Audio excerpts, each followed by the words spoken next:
platform for youth empowerment, investment and cross-border collaboration. Now, to discuss how this program fosters youth empowerment and attracts global investment, we're joined in studio by Acting Permanent Secretary for the Ministry of Trade and Entrepreneurship, Ms. Mokgware, and Senior Advisor with the MIT Co-Shop Center, Mr. Adele Abaseli. Let me welcome you to the Daybreak and good morning. Good morning, Komatia. Good morning. Thank you. All right. Thank you so much. Mokgware, if we could just start with hearing from your side what this Demo Day means for Botswana, what it means for the ministry as well, the innovation agenda and how it aligns with our national goals. Thank you very much, first and foremost, for having us here. So as the Ministry of Trade and Entrepreneurship, we're obviously leading a team of other ministries that have come together as government to collaborate with the MIT Co-Shop Center to develop innovation and entrepreneurship programs over the next 5 years. So our early stage program is one of the first programs that have been launched under this collaboration agreement. So we are very excited about the demonstration day today, whereby our entrepreneurs get to showcase the learnings that they have encountered over the past 12 weeks. Mr. Adele Abaseli here has been lead in the development of the program as well as execution of it. So we're obviously just looking forward to seeing the early stage startups culminating into the demonstrations that we will have. We obviously have potential investors that are going to be present at the event this evening. So we are hoping that some of our entrepreneurs will walk away with those meaningful conversations around how to take their businesses to the next level. So yeah. Interesting indeed. All right, let's hear from you, Mr. Abaseli. Let's talk about MIT's perspective. What is it that you have seen so far? What potential do you see in Botswana's startup and innovation ecosystem? What is it that you see? What is the future looking like in terms of entrepreneurship in Bots? Well, thank you. I think this is a great question. And I think I'll kick it off with the number that you mentioned. 1,300 plus applicants applied to the program from Botswana. Right. So this program was focused on entrepreneurs from Botswana. And when we started, we were not sure what to expect. And the number of applications that we got just said a lot before we even started. They said that youth and entrepreneurs are passionate, they're excited, they're ready for action, and they are actually keen and looking for means to make this happen. It also means that they're always looking for what's around us, how can we solve problems, and we were just very happy to be one of the platforms that they can use to take the business forward. Maybe we can then speak about what the MIT can then bring in such an ecosystem where you can see that there's so much hunger. There's so like you're speaking of the applications, 1,300 plus that you have received. So, and what is it that you would be bringing to the ecosystem of Botswana?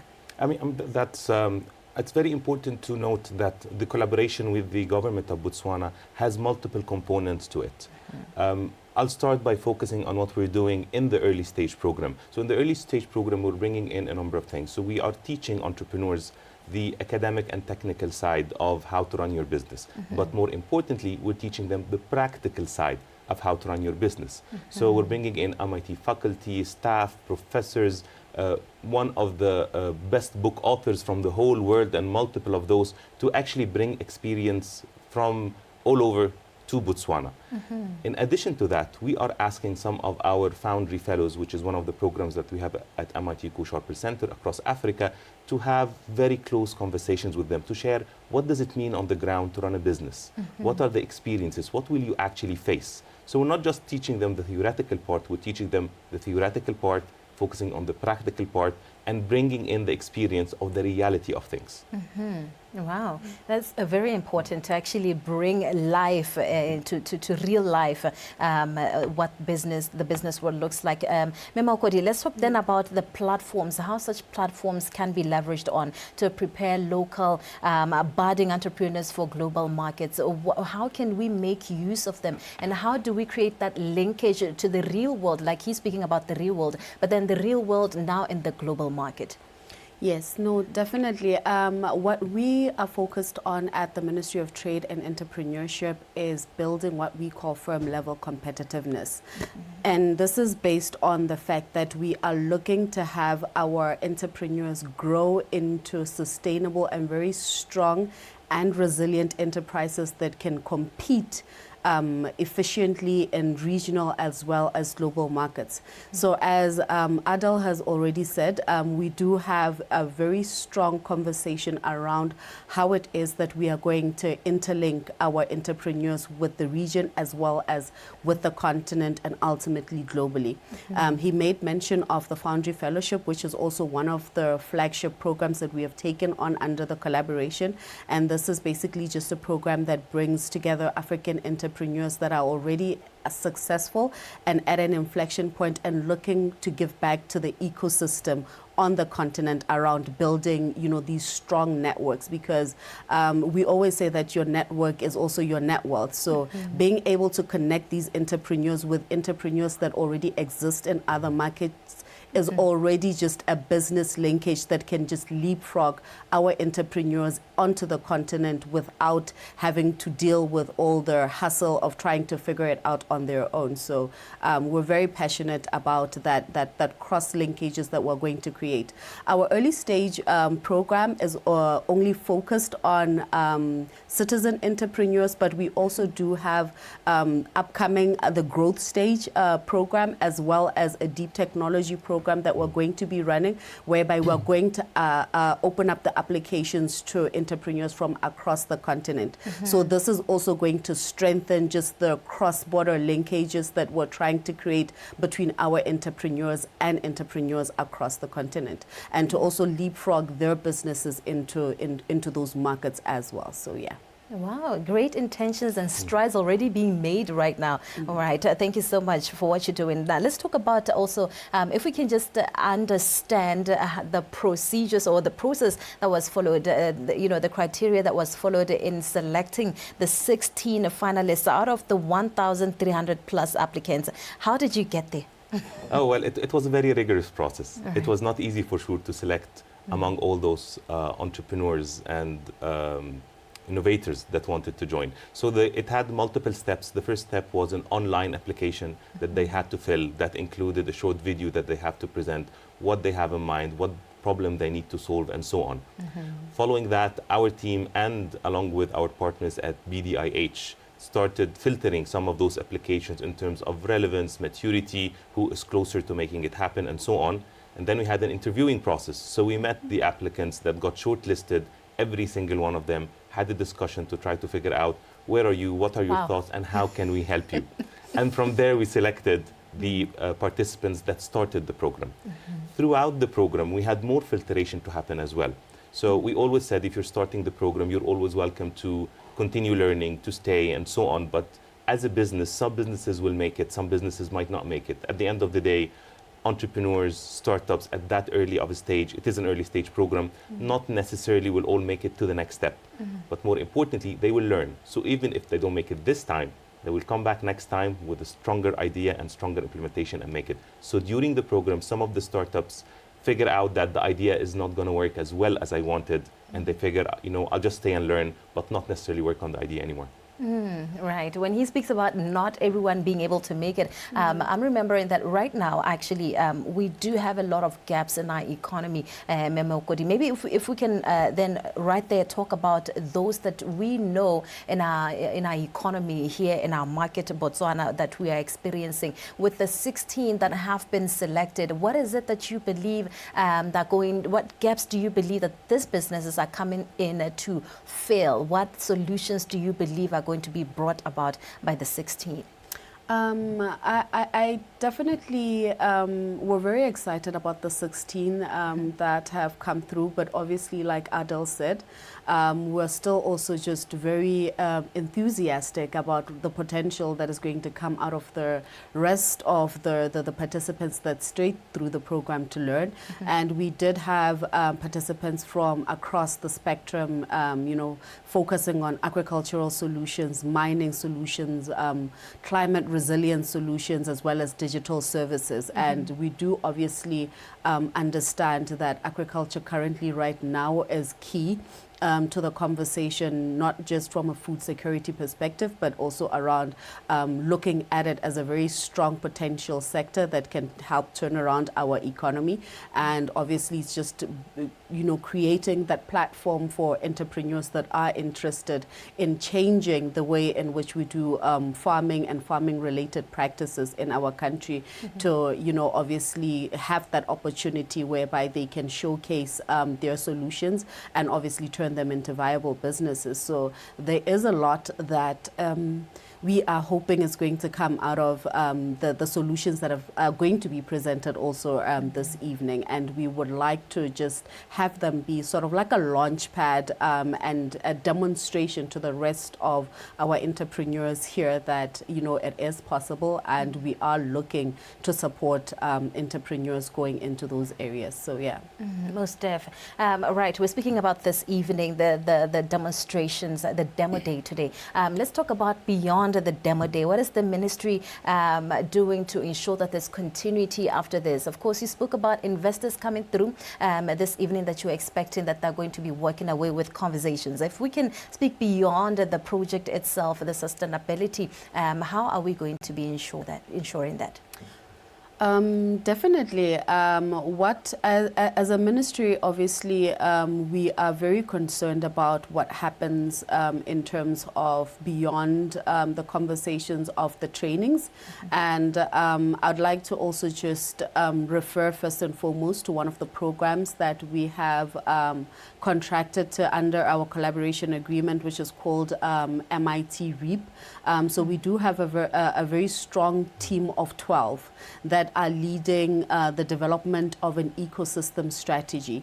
This ecosystem strategy is premised on identifying the right pathway that we need to follow as first and foremost a ministry leading or charting the path, and as well as an economy to develop an enabling ecosystem for innovation-driven enterprises. So they obviously are going to ultimately, by I think end of June next year, have developed a strategy as well as an implementation plan around what it is that we need, or the environment that we need to create. Everything from just the financial tools that we need to have available within our institutions to support innovation-driven enterprises, to the practical, technical facilitation and capacitation of our innovators, and just how is it that we actually get them, to form part of our ecosystem from a procurement perspective, and so forth and so on. So the thinking in mind is obviously very holistic. We're taking the ecosystem as a whole into consideration as we develop these programs. All right. All right. Thank you so much. Mr. Baseli, let's speak then with your perspective, how the future is looking like. You have been to Botswana. You've been to other countries as well. With your global scope, what is it that you believe the economy of today needs? And what solutions do you believe that these entrepreneurs are supposed to bring, or are already also bringing to the table? Well, at the center, we believe in creating a new calculus for global prosperity. And we believe that our partnership with the government of Botswana is a seed to doing that across Africa and multiple other growth markets. As my colleague Noma mentioned, there are multiple components to this program. And if we look at them from a big picture perspective, we will find a clear image being painted of how the economy could transform into a more knowledge-based economy. So from within, we are working with students at universities at multiple components. We're working with local leaders across at the REAP program as well. We're working with entrepreneurs who are at an early stage to sort of get the seeds and the grounds up. Moreover, we are working across Africa to bring some of the knowledge and the experience also to Botswana and do some cross-border exchange of knowledge expertise. One of the upcoming programs that my colleague mentioned as well is the Deep Tech program, which is one that's worth mentioning, right? And we just finished the call for application for that. So we're calling for scientists, innovators, and entrepreneurs who are working on scientific research or scientifically backed engineering technologies that could really solve big problems. And we're bringing them together, and the program is taking place here in Botswana. So that's one example of the interconnectivity that would happen across the continent when we exchange what are the problems, what are the solutions, and we can bring them home here to Botswana and also exchange what Botswana scientists and innovators know with the rest of Africa.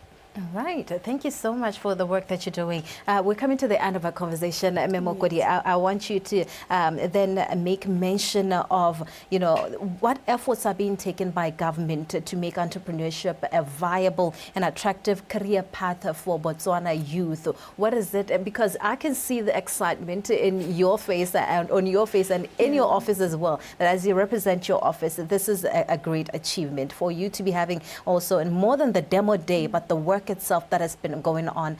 You were speaking about the past 12 weeks, what has been happening, and it's a lifelong path for somebody to have been trained in such a way. So let's speak about what it is that needs to be done to make this more attractive, entrepreneurship in itself, to make it more attractive for the gaps that are there in the economy.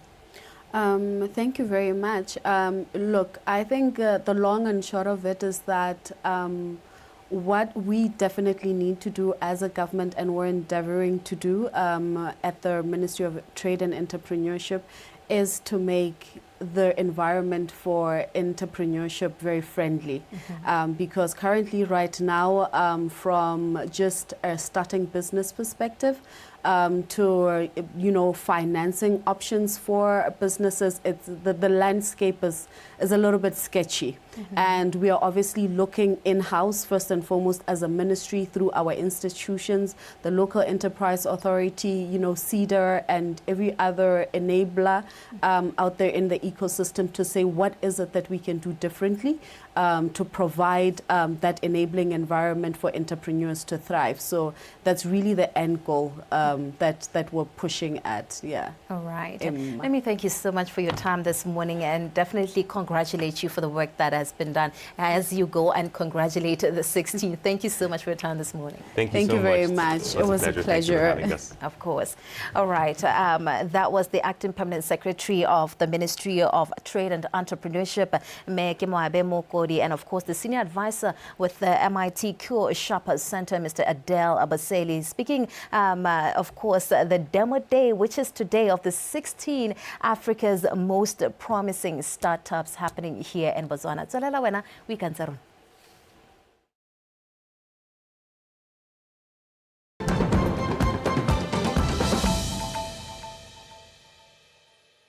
We are embarking on a 40,000 kilometer road trip from Accra, Ghana, throughout 39 African countries out of the 54. It's an